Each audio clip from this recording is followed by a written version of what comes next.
Good morning to all of you. Welcome in chemistry class. Let's continue chapter number 7 P block. In previous video we discussed some physical and atomic property of 15 group element. 15 group के जो element थे इनकी हमने कुछ physical और atomic जो property थी वो हमने डिस्कस की थी. इनका ऑक्यूरेंस, इनका एटॉमिक साइज, आयनाइजेशन एंथैल्पी, इनका रेडियस वगैरह जो भी था वो हमने डिस्कस किया था. आज हम इससे थोड़ा सा आगे डिस्कस करेंगे और थोड़ा सा आगे जब डिस्कस करेंगे तो देखिएगा ये 15 ग्रुप में नाइट्रोजन, फास्फोरस, आर्सेनिक, एंटीमनी और बिस्मथ. That's right. ऐसा 15 में ही नहीं, ऐसा हमने जर्नल जो इंट्रोडक्शन हमने पढ़ा था फर्स्ट वीडियो, वहाँ पर भी हमने कहा 13, 14, 15, 16, 17, 18. इन पी ब्लॉक के जो ग्रुप्स हैं, इन ग्रुप्स में इनका जो फर्स्ट मेंबर होता है वो फर्स्ट मेंबर अपने ग्रुप के अदर जो या जो रेस्ट मेंबर्स होते हैं, अदर जो मेंबर्स होते हैं उनके साथ वो डिसिमिलरिटी शो करता है. तो इसी तरीके से इसी ऑर्डर में जो 15 ग्रुप के अंदर ये जो नाइट्रोजन है, ये नाइट्रोजन अपने ग्रुप के अदर जो मेंबर्स हैं, ठीक है ना, इनके साथ वो डिसिमिलरिटी शो करता है नाइट्रोजन. अब डिसिमिलरिटी क्यों शो करता है, ठीक है, हालांकि पहले भी हमने डिस्कस किया है, एक बार इसको फिर से रिवाइज कर लेते हैं. तो आज का जो हमारा पहला टॉपिक है वो यही है, अनोमोलस प्रॉपर्टीज़ ऑफ नाइट्रोजन. आज का जो टॉपिक है वो है हमारा anomalous properties of nitrogen. Nitrogen जो है उसकी एनोमोलस प्रॉपर्टी जो है वो हमें डिस्कस करनी है. ठीक है, यहाँ से अगर मैं रीड करूँ तो कहेंगे कि nitrogen differs from the rest of the members of this group due to. अब ये नाइट्रोजन जो है, ये नाइट्रोजन अपने अदर जो मेंबर है उनके साथ में डिसिमिलरिटी क्यों शो करता है, ठीक है, तो उसका रीजन क्या है, ड्यू टू, इसमें है स्मॉल साइज. नाइट्रोजन जो है उसका इनके कंपेरेटिवली क्या होता है, साइज जो है वो स्मॉल होता है, इसका स्मॉल साइज, ठीक है. और हाई क्या होती है, ई इसकी ई क्या होती है, हाई, और इसकी जो आई है वो भी क्या होती है, औरों के कंपैरेटिवली हाई होती है. इसके अलावा इसके अंदर वैकेंट जो डी ऑर्बिटल्स होते हैं वो डी ऑर्बिटल्स अवेलेबल नहीं होते हैं. That's right. तो डिसिमिलरिटी शो करने के मेन जो रीजन्स हैं वो है small size, high electronegativity, high ionisation enthalpy और non availability of d orbitals. ठीक है, इसके बाद में नेक्स्ट जो पॉइंट है दैट इज़ वेरी इंपॉर्टेंट, और ये जो पॉइंट है ये कहता है कि nitrogen has a unique ability to form p pi multiple bond with itself and with other elements having small size and high E. ये जो पॉइंट है ये क्या कहता है, ये पॉइंट कहता है कि नाइट्रोजन जो है उसकी एक यूनिक टेंडेंसी होती है कि ये जो नाइट्रोजन होता है, ये नाइट्रोजन खुद के साथ क्या करता है, सिग्मा बॉन्ड तो बनाएगा ही बनाएगा, ऑब्वियसली ये पाई बॉन्ड का फॉर्मेशन भी कर लेता है. ठीक है, और इसके अलावा नाइट्रोजन जो होता है वो खुद के साथ के अलावा जो हाई ई और स्मॉलर साइज वाले जो एटम्स होते हैं जैसे कार्बन, ऑक्सीजन, इनके साथ में सिग्मा के अलावा पाई बॉन्ड का फॉर्मेशन भी ये कर लेता है. और यहाँ जो पाई बॉन्ड बना उसने चाहे अपने सेल्फ नाइट्रोजन के साथ ही बनाया हो या फिर नाइट्रोजन ने अदर जो हाई ई वाले एटम्स हैं स्मॉलर साइज वाले उनके साथ उसने बनाया हो. That's right. तो ये नाइट्रोजन है, ये कार्बन के साथ भी सिग्मा तो बॉन्ड बनाएगा ही बनाएगा, साथ में पाई बॉन्ड का भी फॉर्मेशन कर लेता है. और यहाँ जो पाई बॉन्ड बनता है वो पाई बॉन्ड कैसे बनता है, एक नाइट्रोजन और ये दूसरा कोई भी आपका स्मॉलर साइज वाला एटम, इट में भी कार्बन, ऑक्सीजन और नाइट्रोजन भी हो सकता है. तो आपको पता है ये जो नाइट्रोजन है इसके ऊपर क्या होता है, पी ऑर्बिटल होगा, दैट इज़ पी ऑर्बिटल.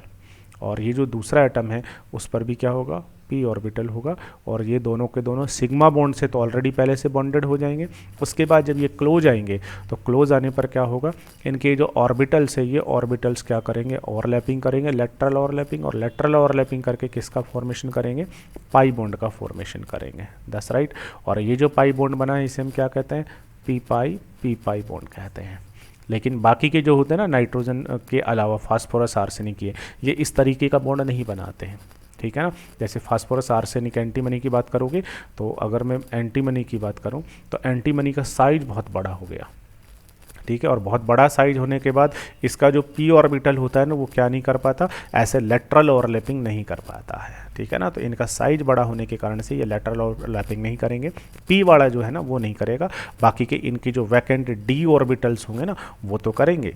तो ये तो नाइट्रोजन जो है ये तो कौन से वाला पाई बॉन्ड बनाएगा, नाइट्रोजन जो होता है इसका जो पाई बॉन्ड बनता है that is p pi bond बनाता है, जबकि अदर वाले जो होते हैं वो कौन सा बनाते हैं, ये जो है ये वाले जो है अदर ये बनाते हैं कौन सा, डी पाई बॉन्ड, या फिर क्या बनाते हैं ये डी पाई p पाई बॉन्ड बनाते हैं। कैसे बनता है ये प्रीवियस वीडियो में हमने डिस्कस किया हुआ है ऑलरेडी से, दैट्स राइट। और ये जो पाई बॉन्ड बनता है इस पाई बॉन्ड के कारण से देखिएगा क्या होता है, इस पाई बॉन्ड के कारण से देखिएगा होता है, इसलिए nitrogen exist as a diatomic molecule with a triple bond 1s और 2p ऑर्बिटल्स जो है वो पार्टिसिपेट करते हैं बिटवीन टू एटम्स, ठीक है। Consequently it's bond enthalpy is very high, और इसकी बॉन्ड एंथैल्पी बहुत ज़्यादा होती है। अगर इन सब बातों का कंक्लूजन अगर हम निकालें और कंक्लूजन निकाल करके अगर हम कहें तो हम ये कह सकते हैं कि नाइट्रोजन ने क्या बनाया, नाइट्रोजन था उस नाइट्रोजन ने पाई बॉन्ड का फॉर्मेशन किया है, दैट्स राइट। और पाई बॉन्ड जो बनाया है वो भी किससे बनाया है, p के ऑर्बिटल से उसने बनाया है, p पाई बॉन्ड का फॉर्मेशन उसने किया है, दैट्स राइट। चलिए तो ये जो नाइट्रोजन है ये नाइट्रोजन क्या करता है,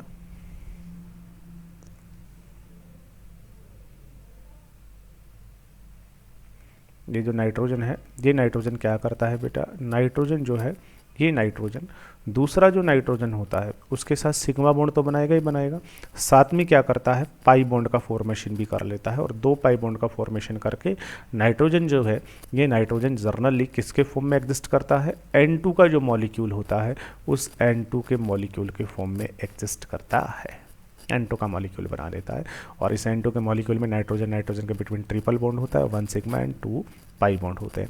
और ये सिग्मा और दो तो पाई बॉन्ड बने, मतलब टोटल 3 जो बॉन्ड बने, इन तीनों बॉन्ड बनाने में कौन पार्टिसिपेट करता है, तो आपको याद होना चाहिए नाइट्रोजन का कॉन्फ़िगरेशन क्या होता है, 1s2, ये तो अंदर रह जाएगा, वैलेंस शेल में 2s2 है और 2p3 है। S जो आपका शब शेल होता है उसमें 1 ऑर्बिटल, और P के शब शेल में कितने ऑर्बिटल्स होते हैं, 3 ऑर्बिटल्स होते हैं, दैट्स राइट। तो यहाँ से इस S में 2 इलेक्ट्रॉन होंगे और इसमें 1 इलेक्ट्रॉन होगा। तो अब बॉन्डिंग में कौन पार्टिसिपेट करता है, एक S का ऑर्बिटल और P के जो होते हैं ना ये 2 ऑर्बिटल, क्योंकि टोटल 3 ही तो बॉन्ड बनाने हैं, तो एक S और P के 2 ऑर्बिटल पार्टिसिपेट करते हैं, दैट्स राइट। और ये तीनों बॉन्ड बहुत ज़्यादा स्ट्रॉन्ग हो जाते हैं, इसलिए इसकी जो बॉन्ड एंथैल्पी है उसकी वैल्यू बहुत ज़्यादा होती है, दैट्स राइट। अगली जो प्रॉपर्टी है ये बहुत ज़्यादा इंपॉर्टेंट है, और ये क्या है, ये है catenation tendency is weaker in nitrogen. Nitrogen जो होता है बेटा इस नाइट्रोजन में कैटिनेशन की टेंडेंसी नहीं होती है, दैट्स राइट। कैटिनेशन जानते हो, कैटिनेशन की यूनिक जो प्रॉपर्टी है वो किस में होती है, कार्बन में होती है। कार्बन कैटिनेशन शो करता है, कैटिनेशन में क्या होता था, एक कार्बन दूसरे कार्बन से, तीसरे कार्बन से, बहुत सारे कार्बन्स जो थे वो कार्बन आपस में जुड़ जाते थे। कैटिनेशन किस में होता था, कार्बन में होता है सबसे ज़्यादा, जिसमें एक कार्बन दूसरे से, तीसरे से, चौथे से जुड़ करके बहुत लंबी चेन बना लेते हैं। तो फिर नाइट्रोजन में भी होता है क्या, तो याद रखना है कि नाइट्रोजन जो है ना इसमें कैटिनेशन नहीं होता, क्योंकि अगर कैटिनेशन करना है तो एक नाइट्रोजन को दूसरे से, फिर तीसरे से, फिर चौथे से जुड़ना पड़ेगा, और जुड़ना पड़ेगा इसका मतलब नाइट्रोजन के बीच में सिग्मा बॉन्ड या सिंगल बॉन्ड होना चाहिए, दैट्स राइट। लेकिन याद रखना है नाइट्रोजन का जो सिग्मा बॉन्ड या सिंगल जो बॉन्ड होता है ना बेटा, ये बॉन्ड बहुत ज़्यादा स्ट्रॉन्ग नहीं होता, तो इसे हम वीक कह सकते हैं। अब क्वेश्चन अराइज होता है सर ये वीक क्यों है, तो वीक होने का लॉजिक क्या है, वीक होने का लॉजिक ये है बेटा कि जब यहाँ से नाइट्रोजन के एटम्स, ये नाइट्रोजन का एक एटम या नाइट्रोजन का दूसरा एटम जब क्लोज आएंगे और क्लोज आने पर ये सिग्मा बॉन्ड का जो फॉर्मेशन करेंगे तो उससे क्या होता है, तो आपको याद होना चाहिए नाइट्रोजन जो है इसका छोटा साइज होता है, तो ऑब्वियसली ये बॉन्ड कैसा बनेगा, बॉन्ड बहुत छोटा बनेगा। बॉन्ड बहुत छोटा होने से क्या होता है, दोनों एटम बहुत ज़्यादा क्लोज आ जाते हैं, दोनों के न्यूक्लियस बहुत ज़्यादा क्लोज आ जाते हैं, जिससे इन दोनों न्यूक्लियस में क्या लगेगा, रिपल्शन। इसके अलावा ये जो नाइट्रोजन है इस नाइट्रोजन पर क्या होते हैं, लॉन पेयर्स होते हैं, और ये लॉन पेयर भी क्या करते हैं, एक दूसरे को रिपेल करते हैं, ठीक है ना। तो यहाँ न्यूक्लियस में भी रिपल्शन लगता है, लॉन पेयर में भी रिपल्शन लगता है, इसका मतलब यहाँ रिपल्शन लगता है, और इस रिपल्शन के कारण नाइट्रोजन में ये जो सिग्मा बॉन्ड बना है, ये सिग्मा बॉन्ड ज़्यादा स्ट्रॉन्ग नहीं होता, इसलिए नाइट्रोजन चाह करके भी सिग्मा बॉन्ड की हेल्प से लॉन्ग चेन का फॉर्मेशन नहीं कर सकता। दैट मीन्स इसके अंदर कैटिनेशन नहीं होता। नाइट्रोजन से नीचे फास्फोरस है ना, फास्फोरस जो है बेटा इसमें कैटिनेशन होता है थोड़ा सा, ठीक है, और ये क्या बना सकता है, P4 तक जुड़ सकता है। That's right. बाकी नीचे जाएंगे तो फिर नीचे भी कैटिनेशन नहीं होता, क्योंकि वहाँ फिर साइज इतना बड़ा हो जाता है कि बॉन्ड जो है वो स्ट्रांग नहीं रह पाता है, ठीक है। तो ये एक इंपॉर्टेंट पॉइंट था कि catenation tendency is weaker in nitrogen. Because of क्यों होती है, क्योंकि सिंगल बॉन्ड जो होता है नाइट्रोजन के बिटवीन इज़ वीकर होता है then the single bond of phosphorus में अगर सिंगल बॉन्ड बना है तो ये स्ट्रॉन्ग होता है, क्योंकि यहाँ बॉन्ड की लेंथ कैसी होती है, हाई होती है। रिपल्शन जो फोर्स है ये कैसा लगता है, ये कम लगता है, इसलिए ये सिंगल बॉन्ड स्ट्रॉन्ग होगा, वो सिंगल बॉन्ड वीक होता है। That's right. Due to the high inter electronic repulsion of the non bonding electron, जो लॉन पेयर्स है ना उनके बीच में रिपल्शन लगता है। इसके अलावा न्यूक्लियस में भी रिपल्शन लगता है इस कारण से। इसके बाद में जो नेक्स्ट पॉइंट है that is there is absence of D orbital. Nitrogen में डी ऑर्बिटल क्या होते हैं, एब्सेंस होते हैं, ठीक है ना। In valence shell it can not expand it covalency beyond 4, इसलिए नाइट्रोजन की जो मैक्सिमम कोवैलेंसी है वो कितनी हो सकती है, 4 ही हो सकती है। बाकी जो होते हैं बेटा उनमें मैक्सिमम जो कोवैलेंसी है वो 5 तक हो सकती है। नाइट्रोजन क्या नहीं बनाता, डी पाई या फिर डी पाई पी पाई जो बॉन्ड है ये नहीं बनाता है, जबकि नीचे वाले जो होते हैं वो इस तरीके के बॉन्ड का फॉर्मेशन करते हैं। ऐसा हमने प्रीवियस क्लास में कहीं डिस्कस कर लिया है। That's right. तो 15 जो ग्रुप के एलिमेंट थे हम उनके बारे में डिस्कस कर रहे थे। प्रीवियस वीडियो में हमने इनकी एटॉमिक प्रॉपर्टी, फिजिकल प्रॉपर्टी हमने पढ़ी है। अब हम केमिकल प्रॉपर्टी पे आ रहे थे, बट केमिकल प्रॉपर्टी पे जाने से पहले हमने नाइट्रोजन का एनामोलस बिहेवियर हमने डिस्कस किया है। नाइट्रोजन के एनामोलस बिहेवियर होने के बाद में अब हम जाते हैं chemical properties of 15 group element. 15 group के जो एलिमेंट्स हैं इन एलिमेंट्स की केमिकल प्रॉपर्टी की बात हम करते हैं। That's right. 15 ग्रुप के जो एलिमेंट्स हैं इनकी chemical property. Let's continue. Chemical properties of 15 group element. 15 group के एलिमेंट है इनकी केमिकल प्रॉपर्टी, और केमिकल प्रॉपर्टी में भी फर्स्ट जो पॉइंट है हमारा वो है that is reactivity toward hydrogen. Hydrogen के साथ इनकी रिएक्टिविटी। अब देखिएगा 15 ग्रुप में कौन कौन से एलिमेंट हैं, नाइट्रोजन है, फास्फोरस है, आर्सेनिक है, एंटीमनी और बिस्मिथ। ये 15 ग्रुप के एलिमेंट्स हैं। That's right, these are the 15 group elements. 15 group के ये जो एलिमेंट्स हैं इन सबको अगर मैं कलेक्टिवली कॉमनली किससे लिख दूं, ई से लिख दूं। कलेक्टिवली ई से लिख दिया मैंने 15 ग्रुप के इन सारे के सारे एलिमेंट्स को। दैट्स राइट, ई से लिख दिया। अब अगर मैं इनकी रिएक्शन करा दूं हाइड्रोजन के साथ, जब मैं इनकी रिएक्शन हाइड्रोजन के साथ कराऊंगा तो किसका फॉर्मेशन होता है, तो देखिएगा ये जो कंपाउंड, ये जो एलिमेंट होते हैं 15 ग्रुप के, ये हाइड्रोजन के साथ रिएक्ट करके EH3 टाइप का हाइड्राइड बनाते हैं। कौन सा हाइड्राइड बनाते हैं, EH3 टाइप का हाइड्राइड बनाते हैं। हाइड्रोजन के जो बाइनरी कंपाउंड होते थे उनको हम हाइड्राइड्स कहा करते थे। ऐसा हमने 11th क्लास के हाइड्रोजन वाले चैप्टर में कहीं डिस्कस किया हुआ है। तो EH3 टाइप के हाइड्राइड बनते हैं। फॉर एग्जांपल, जैसे अगर मेरे पास नाइट्रोजन है और उसकी रिएक्शन अगर मैंने किसके साथ करा दी है, हाइड्रोजन के साथ करा दी है, तो यहाँ से क्या बनने वाला है, NH3 बन जाएगा। फॉस्फोरस है वो हाइड्रोजन के साथ रिएक्ट करके क्या बनाता है, PH3, ठीक है। इसी तरीके से आर्सेनिक है वो हाइड्रोजन के साथ रिएक्ट करके क्या बनाएगा, ASS3, और एंटीमनी है ये हाइड्रोजन के साथ रिएक्ट करके क्या बनाएगा, SbS3, और बिस्मिथ अगर है तो ये बिस्मिथ हाइड्रोजन के साथ रिएक्ट करके क्या बनाएगा, BiH3। इस तरीके से EH3 टाइप के हाइड्राइड जो है ना उनका ये फॉर्मेशन करते हैं। चलिएगा, all the element of group 15 form hydride of type EH3 type के हाइड्राइड बनाते हैं। ई की जगह ये हो सकते हैं। अब देखिएगा, अब CBSE में पूछे जाने वाला सबसे इम्पॉर्टेंट क्वेश्चन जो है वो है ये जो हाइड्राइड बने हैं ना, इन हाइड्राइडों की आपको सबसे पहले तो स्टेबिलिटी की बात करनी है। स्टेबिलिटी तो देखिएगा अप टू डाउन जाते हैं ना बेटा, तो इन हाइड्राइड की जो स्टेबिलिटी है वो स्टेबिलिटी डिक्रीज होती जाती है।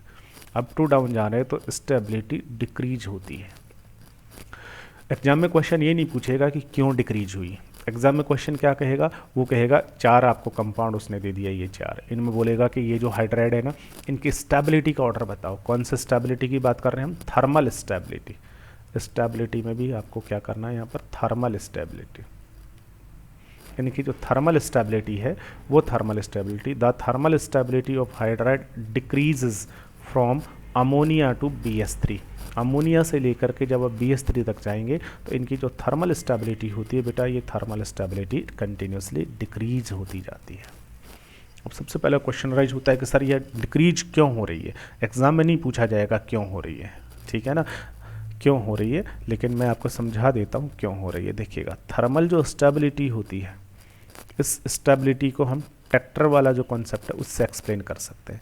टेक्टर आई थिंक आप सबने देखा होगा, टेक्टर कुछ इस तरीके से होता है, ऐसे करके टेक्टर देखा है।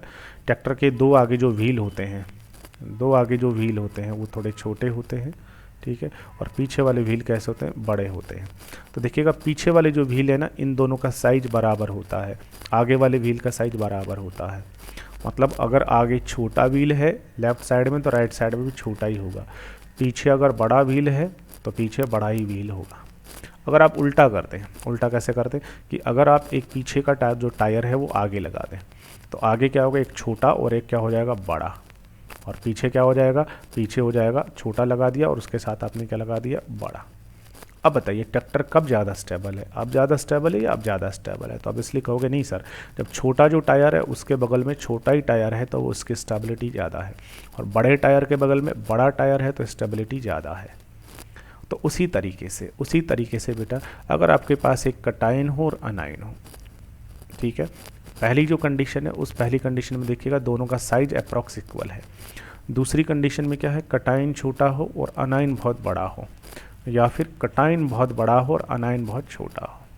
अगर आपको कहा जाए कि बताओ इनमें से कौन सा ज़्यादा स्टेबल है, तो केमिस्ट्री का कॉन्सेप्ट कहता है कि अगर आपका छोटे साइज का कटायन है तो उसको छोटा या स्मॉलर अनायन ही स्टेबलाइज करता है, लेकिन अगर उनका साइज जो है उसमें डिफरेंस है तो फिर इनकी जो स्टेबिलिटी है बेटा वो स्टेबिलिटी क्या होती है, कम होती है। दैट्स राइट, छोटे साइज के कटायन को छोटे साइज का अनायन ही ज़्यादा स्टेबलाइज करता है। तो ये स्टेबिलिटी का कॉन्सेप्ट है। छोटे साइज का कटायन है तो उस छोटे कटायन को कौन ज़्यादा स्टेबलाइज करेगा, छोटा जो अनायन होगा वही ज़्यादा स्टेबलाइज करेगा। दैट्स राइट, ये इनकी स्टेबिलिटी का कॉन्सेप्ट है। अब यहाँ से देखिएगा, यहाँ से अमोनिया में देखिएगा, अमोनिया में नाइट्रोजन है और कौन है, हाइड्रोजन है। बिस्मिथ में देखिएगा, बिस्मिथ में बिस्मिथ है और हाइड्रोजन है। दोनों के साइज को कंपेयर करेंगे तो ऑब्वियसली यहाँ से बिस्मिथ जो है वो बहुत बड़ा होने वाला है और हाइड्रोजन बहुत छोटा होने वाला है। जबकि यहाँ देखोगे तो नाइट्रोजन का साइज स्मॉलर है और हाइड्रोजन का साइज भी स्मॉलर है। तो कंपैरेटिवली साइज अप्रॉक्सीमेट इक्वल कहाँ पर है, अप्रॉक्सीमेट इक्वल जो साइज है वो है अमोनिया में। जबकि यहाँ साइज का जो डिफरेंस होगा कटायन एनायन के बीच में वो बहुत ज़्यादा होगा। डिफरेंस जितना ज़्यादा होगा स्टेबिलिटी उतनी ही कम होती है, इसलिए अप टू डाउन जाएंगे तो इनकी जो थर्मल स्टेबिलिटी है वो कम होती जाएगी। ठीक है, किस कारण से कम हो रही है, due to decrease in bond dissociation enthalpy. तो ये तो एक कॉमन कॉन्सेप्ट हो गया। स्टेबिलिटी कम क्यों है, इसका मतलब ये बॉन्ड बहुत इजीली टूट जाएगा, बहुत इजीली टूट जाएगा। इसका मतलब इस बॉन्ड को ब्रेक करने के लिए एनर्जी कम चाहिए, इसका मतलब बॉन्ड डिसोसिएशन एंथैल्पी कैसी होगी, कम होगी। That's right. लेकिन उसका लॉजिक क्या है, उसका जो लॉजिक है वो उनके साइज से है, याद रखना है, साइज से। ठीक है ना, इक्वल साइज वाले अगर आपके कटायन एनायन है तो दैट इज़ मोर स्टेबल, और अगर उनके साइज में जितना ज़्यादा डिफरेंस है स्टेबिलिटी कम होगी। ठीक है, तो आप यहाँ पर कह सकते हो मोर डिफरेंस इन साइज, इसका मतलब है लेस स्टेबिलिटी। ठीक है, और साइज अप्रॉक्सीमेट इक्वल हुआ तो, साइज अगर इक्वल है दोनों का तो इसका मतलब है मोर स्टेबिलिटी। ठीक है, ये इसका कॉन्सेप्ट है जो कि आपको लगाना है। उसके बाद में दूसरा जो पॉइंट है ये भी इंपॉर्टेंट है, वो क्या है, consequently the reducing character of the hydride increase. Up to down जा रहे हो ना, तो अप टू डाउन जाने पर देखिएगा क्या हो रहा है, स्टेबिलिटी डिक्रीज हो रही है, बट इनका रिड्यूसिंग जो करेक्टर है वो इंक्रीज होता है, और रिड्यूसिंग नेचर। रिड्यूसिंग नेचर अगर अप टू डाउन जाओगे तो रिड्यूसिंग जो नेचर है बेटा ये इंक्रीज होता है, ये इंक्रीज होता है। ठीक है, क्यों इंक्रीज हो रहा है रिड्यूसिंग नेचर? रिड्यूसिंग नेचर का मीन्स क्या है? रिड्यूसिंग नेचर का मतलब होता है कि रिड्यूस करना, ये दूसरों को क्या कर देते हैं? रिड्यूस कर देते हैं, दूसरों का रिडक्शन कर देते हैं। दैट्स राइट, दूसरों का रिडक्शन कर देते हैं। अब दूसरों का रिडक्शन कर देते हैं इसका मतलब क्या हुआ? तो कहीं ऐसा 11th क्लास में हमने पढ़ा है कि अगर दूसरे का रिडक्शन करना इसका मतलब है कि उसको या तो इलेक्ट्रॉन ऐड कराना है, इलेक्ट्रॉन उसे देना है, या फिर उसमें हाइड्रोजन जोड़ना है। That's right. अब मान लीजिए आपके पास में एक तो अमोनिया हो, ठीक है, और एक आपके पास BS3 हो, और ये आपके पास कोई दूसरा कंपाउंड है, ये आपके पास कोई दूसरा कंपाउंड है। दैट्स राइट, ये लीजिए दूसरा कंपाउंड है। अब इन दोनों के आप रिएक्शन कराएं, ठीक है ना, इन दोनों के आप रिएक्शन कराते हैं, क्या होगा? तो देखो अमोनिया जो है इसकी स्टेबिलिटी ज़्यादा है, बट BS3 जो है इसकी स्टेबिलिटी कम है। तो जैसे ही आप रिएक्शन कराओगे, थोड़ा आपने टेम्परेचर अप्लाई किया, दोनों में से कौन सा इजीली डिकम्पोज होगा? ऑब्वियसली जो बिस्मिथ हाइड्राइड है ये जल्दी से डिकम्पोज्ड हो जाएगा। बिस्मिथ अलग हो जाएगा, हाइड्रोजन अलग हो जाएगा। अब जो हाइड्रोजन यहाँ से अलग हुआ, ये हाइड्रोजन किसके साथ जा कर के जुड़ जाएगा? इस कंपाउंड के साथ। और हाइड्रोजन का ऐड होने का मतलब सीधा क्या हो गया? रिडक्शन हो गया भाई। तो इस कंपाउंड का क्या हो जाएगा? रिडक्शन हो जाएगा। इसका मतलब ये ईजीली रिड्यूस हो जाएगा। That's right, that easily reduce हो जाएगा। तो बताइएगा इस कंपाउंड का रिडक्शन कौन इजीली करेगा? BS3 इजीली करेगा या अमोनिया? अमोनिया की तो स्टेबिलिटी ज़्यादा है, ये तो डिकम्पोज नहीं होगा। जब डिकम्पोज ही नहीं हो रहा तो यहाँ से हाइड्रोजन रिलीज नहीं होगी, हाइड्रोजन इसके पास नहीं आएगी, इसका मतलब रिडक्शन नहीं होगा। तो कौन रिडक्शन इजीली कर सकता है, कौन नहीं कर सकता? अमोनिया इस कंपाउंड का रिडक्शन इजीली करेगा या BS3 इस कंपाउंड का रिडक्शन इजीली करेगा? तो ऑब्वियसली BS3 जो है ये इस कंपाउंड का रिडक्शन इजीली करेगा। इसलिए किसकी रिड्यूसिंग पावर ज़्यादा है? BS3 की। किसकी कम है? अमोनिया की। तो ऊपर से नीचे जाओगे तो रिड्यूसिंग जो नेचर है वो आपका इंक्रीज होगा, बट स्टेबिलिटी डिक्रीज होगी।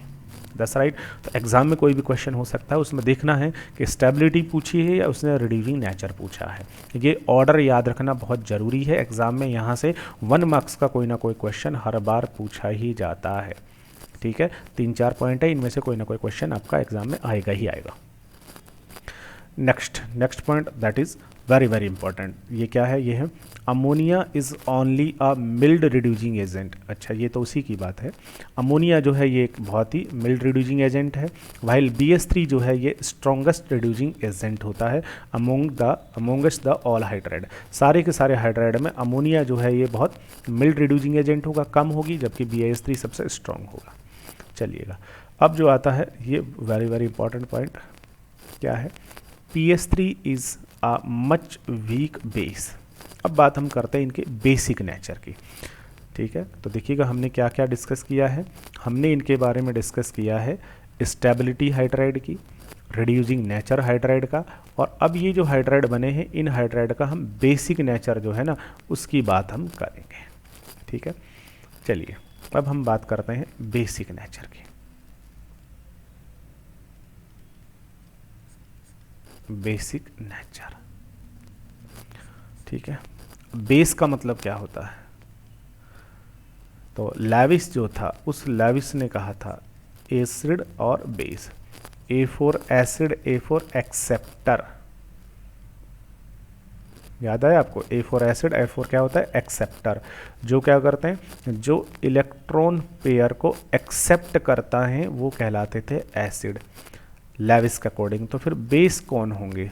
बेस जो होते हैं वो लोन पेयर या इलेक्ट्रॉन पेयर डोनेट करते हैं। क्या करते हैं? वो डोनेट करते हैं। ठीक है ना। तो देखिएगा यहाँ से इन सब के वैलेंस सेल में कितना इलेक्ट्रॉन है? तो 15 ग्रुप है, तो 15 ग्रुप के वैलेंस सेल में होते हैं 5 इलेक्ट्रॉन। तो नाइट्रोजन के वैलेंस सेल में यहाँ से 5 इलेक्ट्रॉन होंगे। जब इसके साथ 3 हाइड्रोजन बॉन्डेड हो जाएंगे, अमोनिया बनी, बट अमोनिया में नाइट्रोजन पर एक लोन पेयर होगा। फास्फीन में जो बनी, ई के साथ में जब हाइड्रोजन 3 जुड़ गए 3 इलेक्ट्रॉन से, तो 2 इलेक्ट्रॉन बचेंगे। तो इसका मतलब ये जितने भी हाइड्राइड बने ना, इन सब पर एक एक लोन पेयर होगा। That's right. और इन सब पर अगर एक एक लोन पेयर है तो फिर ये अपने लोन पेयर को क्या कर सकते हैं, डोनेट कर सकते हैं, और लोन पेयर को डोनेट कर सकते हैं, इसलिए इनका कौन सा नेचर होगा, बेसिक नेचर होगा। तो अब जो मैं बात कर रहा हूँ वो बात कर रहा हूँ इनके बेसिक नेचर की। ठीक है बेटा, अब मैं बात कर रहा हूँ इनके बेसिक नेचर की। ठीक है, और अप टू डाउन जाएंगे ना, तो अप टू डाउन जाने पर बेटा इनका जो बेसिक नेचर होता है, इनकी जो बेसिक प्रॉपर्टी होती है, ठीक है, ये जो बेसिक प्रॉपर्टी है, ये बेसिक प्रॉपर्टी क्या होती जाती है, डिक्रीज होती जाती है, याद रखना है, बेसिक प्रॉपर्टी डिक्रीज होती जाती है। अब डिक्रीज क्यों होती जाती है, तो देखना, अगर आप ये कहो कि सर हमारे पास में अमोनिया है और अमोनिया में जो नाइट्रोजन है उस पर एक लोन पेयर है, और हमारे पास में मान लीजिए BiS3 है, और BiS3 में जो बिस्मिथ है उस पर भी एक लोन पेयर है। अब मान लीजिए यहाँ से कोई इलेक्ट्रॉन को एक्सेप्ट करने वाला आ गया, ये आपके पास दूसरा कोई कंपाउंड है, यहाँ पर भी दूसरा कोई कंपाउंड है, दैट्स राइट, और इसको इलेक्ट्रॉन की नीड है, इलेक्ट्रॉन की नीड है इसे। अब इलेक्ट्रॉन की नीड है तो यहाँ से अमोनिया जो है वो अपना लोन पेयर इसको डोनेट करेगा, यहाँ से बिस्मिथ जो है वो अपना लोन पेयर डोनेट करेगा, और इलेक्ट्रॉन डोनेट करने का मतलब कौन सा नेचर हो गया, बेसिक नेचर हो गया। तो अमोनिया भी बेसिक होगी, और ये जो बिस्मिथ है या बिस्मिथ हाइड्राइड है ये भी कैसा होगा, ये भी बेसिक होगा। लेकिन दोनों में से ज़्यादा बेसिक कौन सा होगा, विच इज स्ट्रॉन्गर बेसिक, कौन सा ज़्यादा बेसिक होगा, तो ऑब्वियसली बेसिक ज़्यादा वो होगा जो ज़्यादा इलेक्ट्रॉन डोनेट करेगा। ठीक है ना, जो ज़्यादा इलेक्ट्रॉन डोनेट करेगा। ठीक है, तो जो आप कह सकते हो मच इलेक्ट्रॉन डोनेट, ऐसा कह सकते हो, या हायर इलेक्ट्रॉन डोनेट, जो हायर इलेक्ट्रॉन डोनेट करेगा वो स्ट्रॉन्गर बेस होगा, स्ट्रॉन्गर बेस होगा। तो बताओ ये कितने इलेक्ट्रॉन डोनेट कर सकता है, आप कहोगे सर इसके पास 2 हैं, 2 डोनेट कर सकता है, ये कितना करेगा भाई, ये भी 2 करेगा, लेकिन ऐसा नहीं है।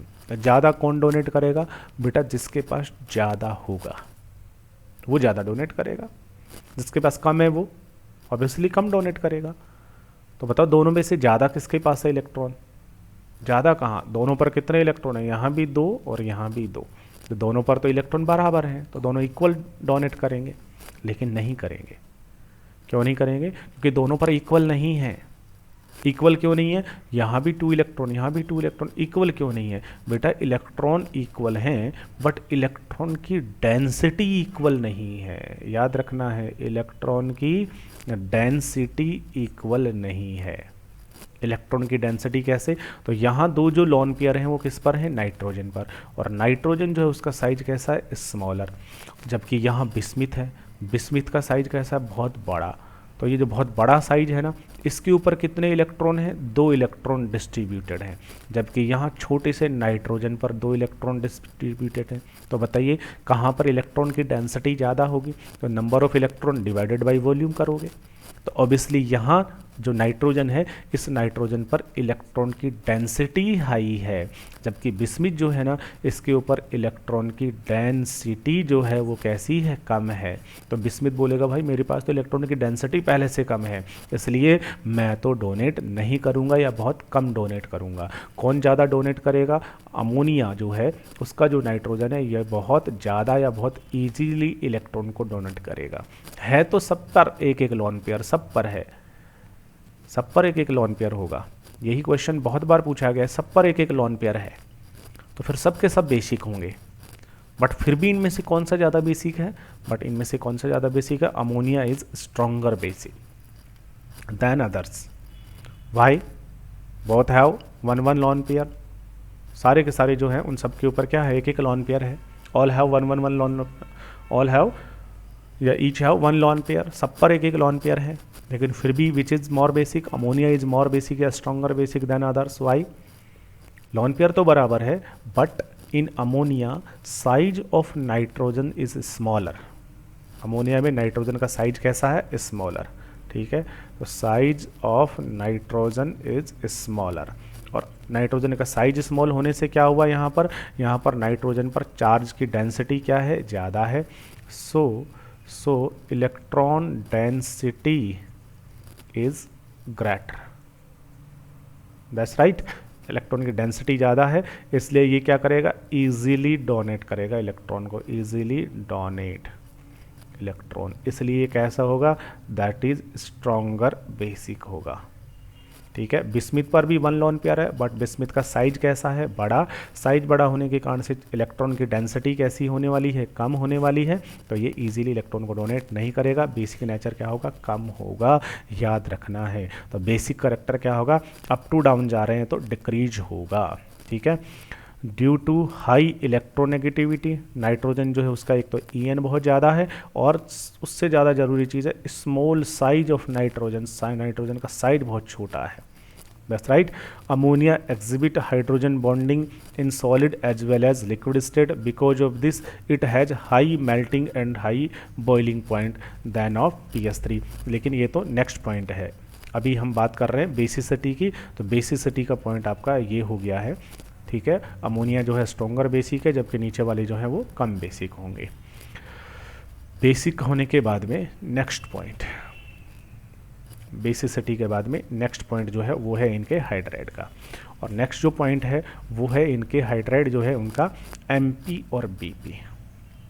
ठीक है, इनका मेल्टिंग पॉइंट और इनका बॉइलिंग पॉइंट। ठीक है, मेल्टिंग पॉइंट और बॉइलिंग पॉइंट। ठीक है, अभी इनके मेल्टिंग पॉइंट और बॉइलिंग पॉइंट की बात हम करें तो देखो क्या कह रहा है, मेल्टिंग पॉइंट और जो बॉइलिंग पॉइंट है वो कह रहा है due to high electronegativity and small size of nitrogen. यहाँ से ये जो हाइड्राइड है, इन हाइड्राइड के अंदर से जो आपका नाइट्रोजन है उस नाइट्रोजन का बहुत छोटा साइज होता है, और हाई क्या होती है, EN। नाइट्रोजन जो है उस नाइट्रोजन का स्मॉल साइज है और हाई क्या होती है, EN। इसलिए क्या होता है, जो अमोनिया होता है उस अमोनिया के जो मॉलिक्यूल्स होते हैं, ये अमोनिया के मॉलिक्यूल्स क्या करते हैं, ये अमोनिया के मॉलिक्यूल्स हाइड्रोजन बॉन्ड का फॉर्मेशन कर लेते हैं। अब 11th क्लास में कहीं पढ़ा होगा आपने hydrogen bond.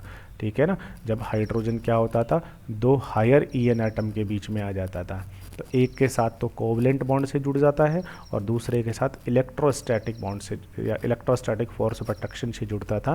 That electrostatic force of attraction is known as hydrogen bond कहलाता था। ठीक है, अमोनिया एग्जिबिट हाइड्रोजन बॉन्डिंग, ठीक है ना, in solid as well as liquid state. Ammonia जो है ये जब सॉलिड स्टेट में होता है और जब लिक्विड स्टेट में होता है तो हाइड्रोजन बॉन्ड का फॉर्मेशन करता है, इसलिए इसका जो MP और BP जो होता है वो हायर होता है किससे, PH3 से। ठीक है ना, तो अगर हम इनके MP BP को कंपेयर करेंगे तो याद रखना है अमोनिया जो है उसका MP BP हायर होगा किससे, PH3 से, लेकिन इनसे कंपेयर नहीं करना है।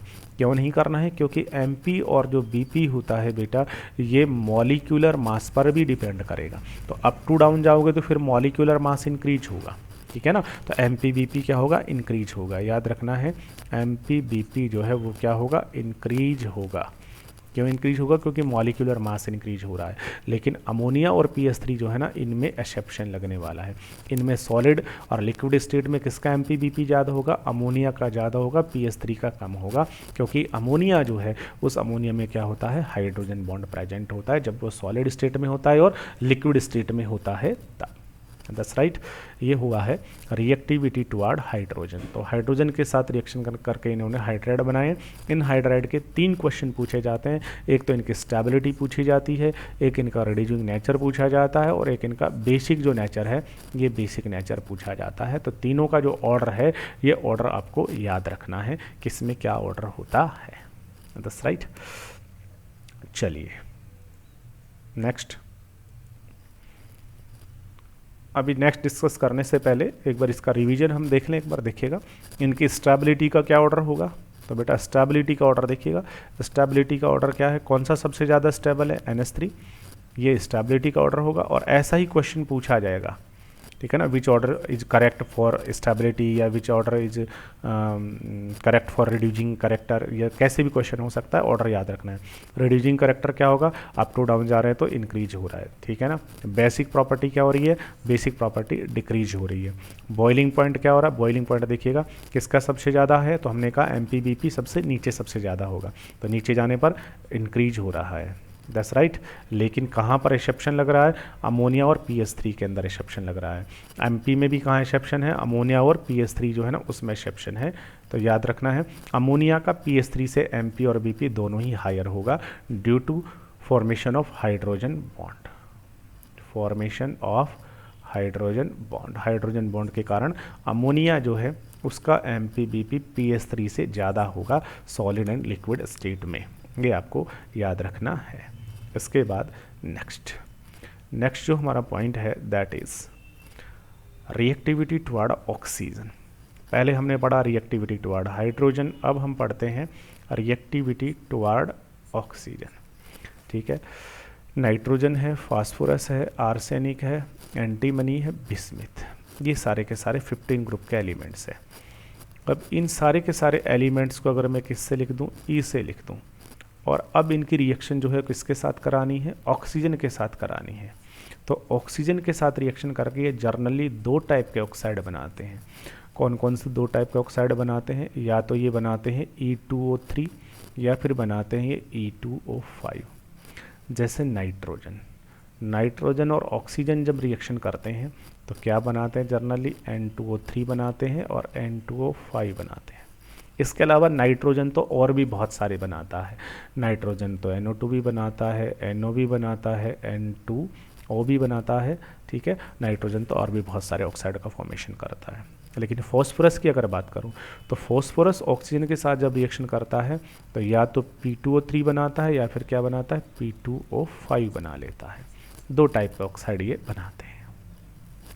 ठीक है, all these elements form 2 type of oxide, E2O3 और E2O5। 2 टाइप के ऑक्साइड जो हैं ये बनाते हैं। द ऑक्साइड इन द, अब याद रखना है that is very important point, the oxide in the high oxidation state of element is more acidic. याद रखना है, ठीक है ना। ये जो ऑक्साइड बने हैं, जैसे नाइट्रोजन के ऑक्साइड बन गए, कौन कौन से बन गए बेटा? N2O बन गया, NO बन गया, N2O3 बन गया, ठीक है, NO2 बन गया, N2O4 हो गया, N2O5 हो गया। इन सब में नाइट्रोजन का ऑक्सीडेशन स्टेट कैलकुलेट कीजिए। यहाँ नाइट्रोजन का ऑक्सीडेशन स्टेट है +1, यहाँ है +2, यहाँ है +3, यहाँ है +4, यहाँ पर है +5 ले लीजिए। ठीक है, तो क्या कह रहा है? The oxide in the higher oxidation state of the element is more acidic. तो यहाँ से जो N2O5 होता है ये सबसे ज़्यादा एसिडिक होता है, मोर एसिडिक होता है। ठीक है, और ये जो है ये सबसे लेस एसिडिक होता है, या इसे आप न्यूट्रल भी कह सकते हैं। ये न्यूट्रल होगा।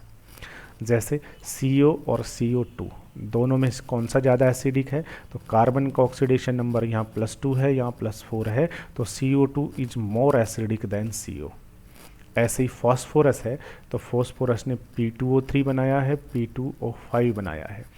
P2O3 में फास्फोरस का ऑक्सीडेशन स्टेट +3 है, P2O5 में +5 है, तो +5 oxide is more acidic than P2O3। That's right. Their acidic character decreases down the group. अब देखिएगा इन सब का एसिडिक करेक्टर, जैसे नाइट्रोजन है, नाइट्रोजन ने बनाया मान लीजिए N2O3, फास्फोरस ने बनाया है P2O3, आर्सेनिक बना ले AS2O3, एंटीमनी बनाए SB2O3, बिस्मिथ बना ले Bi2O3। ठीक है ना। अब अप टू डाउन जा रहे हैं ना, तो इनका जो एसिडिक करेक्टर है ये एसिडिक करेक्टर डिक्रीज होता है। तो फिर कौन सा करेक्टर इंक्रीज होगा? बेसिक करेक्टर इंक्रीज होगा। ये याद रखना है, ऐसा क्वेश्चन पूछा जाता है। एसिडिक डिक्रीज हो रहा है तो बेसिक करेक्टर इंक्रीज होगा। ठीक है ना, क्योंकि नीचे जाने पर मेटालिक करेक्टर इंक्रीज हो रहा है, और मेटल के जो ऑक्साइड होते हैं वो कैसे होते हैं? वो बेसिक होते हैं। तो और नॉन मेटल के ऑक्साइड कैसे होते हैं? एसिडिक होते हैं। That's right. कहोगे सर ऐसे कैसे? तो याद रखना है मेटल के जो ऑक्साइड होते हैं जब ये वाटर के साथ रिएक्शन करते हैं तो ये बेस का फॉर्मेशन करते हैं, इसलिए मेटल के ऑक्साइड कैसे होते हैं? बेसिक होते हैं। लेकिन अगर नॉन मेटल के ऑक्साइड हैं ये वाटर के साथ रिएक्शन करके जर्नली किसका फॉर्मेशन करते हैं? एसिड का। इसलिए नॉन मेटल ऑक्साइड कैसे होते हैं? एसिडिक होते हैं बेटा। ठीक है, तो यहाँ से ऊपर वाले नॉन मेटल है ना, तो ऊपर वाले एसिडिक, नीचे वाले बेसिक। तो एसिडिक करेक्टर क्या होगा, डिक्रीज होगा, बट बेसिक करेक्टर क्या होगा, इंक्रीज होगा on going up to down. That is very important point. उसके बाद देयर एसिडिक करेक्टर हो गया। उसके बाद में the oxide of type E2O3 of nitrogen and phosphorus are purely acidic. That's right. Nitrogen के और फॉस्फोरस के ये जो ऑक्साइड होते हैं कौन से वाले, N2O3 और P2O3 कैसे होते हैं, फॉस्फोरस प्योरली एसिडिक होते हैं। That of arsenic and antimony, जबकि आर्सेनिक और एंटीमनी जो है वो कैसे होते हैं, वो एम्फोटेरिक होते हैं। और बिस्मिथ का कैसा होता है, वो बेसिक होता है। ठीक है, बात समझ में नहीं आई क्या कहना चाह रहा है, वो देखो बेटा वो ये कहना चाह रहा है कि नाइट्रोजन का ऑक्साइड कौन सा बना, नाइट्रोजन का ऑक्साइड आपने बनाया N2O3, फास्फोरस का बनाया P2O3, दैट्स राइट, फास्फोरस का बनाया P2O3, आर्सेनिक का बनाया AS2O3, एंटीमनी का बनाया Sb2O3 और बिस्मिथ का बनाया Bi2O3। अब अप टू डाउन जाओगे तो एसिडिक करेक्टर डिक्रीज हो रहा है। तो कहता है कि ये जो है ना नाइट्रोजन और फास्फोरस के, ये दोनों तो एसिडिक होते हैं प्योरली, ये दोनों जो हैं ये होते हैं एम्फोटेरिक, दीज आर एम्फोटेरिक। और बिस्मिथ वाला जो होता है ये कैसा होता है, ये होता है बेटा प्योरली बेसिक होता है। दैट्स राइट, ये हो गया है इनका acidic character. Reactivity toward oxygen, oxygen के साथ रिएक्शन करके ये दो टाइप का ऑक्साइड बनाते हैं।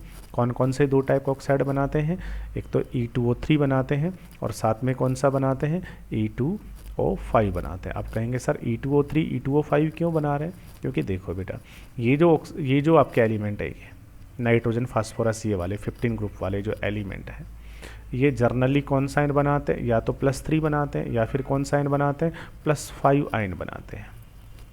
रिएक्शन किसके साथ करा रहे हो, ऑक्सीजन के साथ। ऑक्सीजन का कौन सा आयन बनता है, अगर आपको याद हो तो ऑक्सीजन जो है ये ऑक्सीजन कौन सा आयन बनाता है, ऑक्सीजन जो है बेटा ये बनाता है O-2 आयन।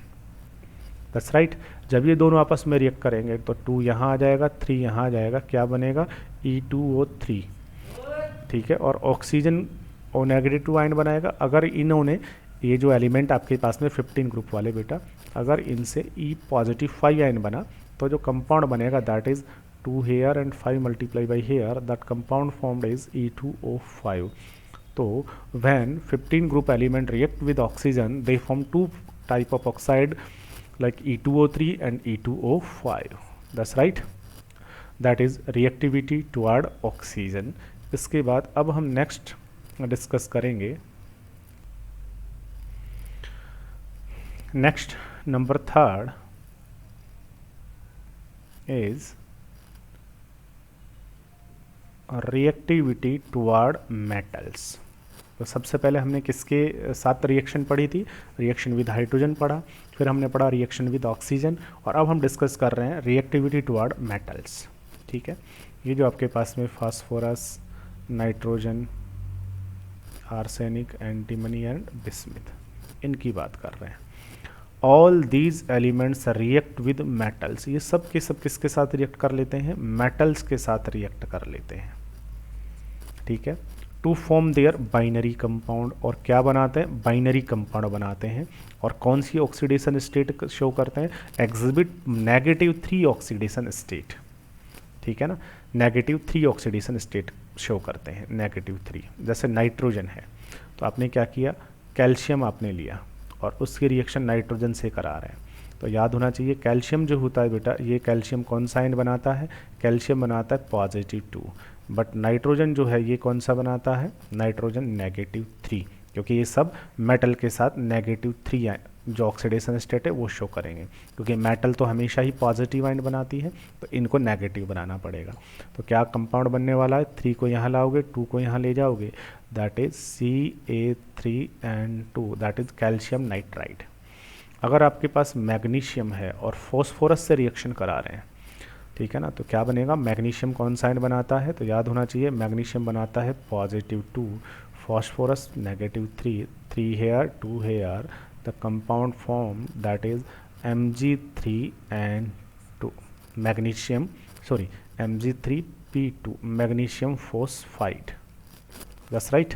या लीजिए -3 oxidation state such as calcium nitride याद रखना है, calcium phosphide, sodium arsenide. That's right. Sodium के साथ रिएक्ट करा रहे हो तो क्या हो जाएगा बेटा, सोडियम के साथ क्या हो जाएगा, सोडियम तो कौन सा आयन बनाता है, +1, ठीक है। और आर्सेनिक के साथ रिएक्ट करा रहे हो, आर्सेनिक कौन सा बनाएगा, -3 यहाँ लाना है, 1 यहाँ ले जाना है, क्या बनेगा, Na3AS, that is sodium arsenide. इस तरीके से मेटल के साथ रिएक्ट करके ये बाइनरी कंपाउंड बना लेते हैं। और इन मेटल के साथ रिएक्ट करते हैं ना, तो इनकी हमेशा कौन सी ऑक्सीडेशन स्टेट होती है, हमेशा उस कंडीशन में ये अपनी -3 जो ऑक्सीडेशन स्टेट होते हैं वो एग्जिबिट करते हैं। That's right. ये हो गया इनकी केमिकल प्रॉपर्टीज़। केमिकल प्रॉपर्टी होने के बाद बेटा अब हमारा जो नया टॉपिक होगा, उस नए टॉपिक में हम क्या करेंगे, nitrogen, phosphorus, arsenic, antimony, bismuth, ये जो 15 ग्रुप के एलिमेंट हैं, इनकी हमने जर्नल प्रॉपर्टी पढ़ी, फिजिकल प्रॉपर्टी पढ़ी, उसके बाद एटॉमिक प्रॉपर्टी पढ़ी, उसके बाद हमने इनकी केमिकल प्रॉपर्टी पढ़ी। अब केमिकल प्रॉपर्टी के बाद में अब जो आपके सिलेबस में है वो है कि ये जो नाइट्रोजन है ना, इस नाइट्रोजन के कुछ इम्पॉर्टेंट कंपाउंड, और ये जो फॉस्फोरस है इसके भी कुछ इम्पॉर्टेंट कंपाउंड। तो जो नेक्स्ट क्लास होगी, उस नेक्स्ट क्लास में हम नाइट्रोजन के कुछ इम्पोर्टेंट कंपाउंड्स जो होते हैं ना, उनके बारे में डिस्कस करेंगे। नाइट्रोजन के कुछ इम्पोर्टेंट कंपाउंड जैसे कि डाइनाइट्रोजन, ये नाइट्रोजन का इम्पोर्टेंट कंपाउंड है। जैसे अमोनिया, ये भी नाइट्रोजन का इम्पोर्टेंट कंपाउंड है। जैसे नाइट्रिक एसिड, ये भी नाइट्रोजन का इम्पोर्टेंट कंपाउंड है। उसी तरीके से फॉस्फोरस के इम्पोर्टेंट कंपाउंड, ठीक है ना, उसमें पहले फॉस्फोरस के एलोट्रॉप्स कौन कौन से होते हैं, फिर PS3, ये फॉस्फोरस के इम्पोर्टेंट कंपाउंड है, PCl3, PCl5, ठीक है ना, ये फॉस्फोरस के इम्पोर्टेंट कंपाउंड है। नाइट्रोजन के इम्पोर्टेंट कंपाउंड और कौन से हैं, नाइट्रोजन के ऑक्साइड जैसे NO2, N2O3, N2O5 एट्सेट्रा। तो अब जो हमारा टॉपिक होगा वो टॉपिक होगा पहले some important compound of nitrogen, then some important compound of phosphorus. That's right. That should be discussed in next video. Okay, thank you.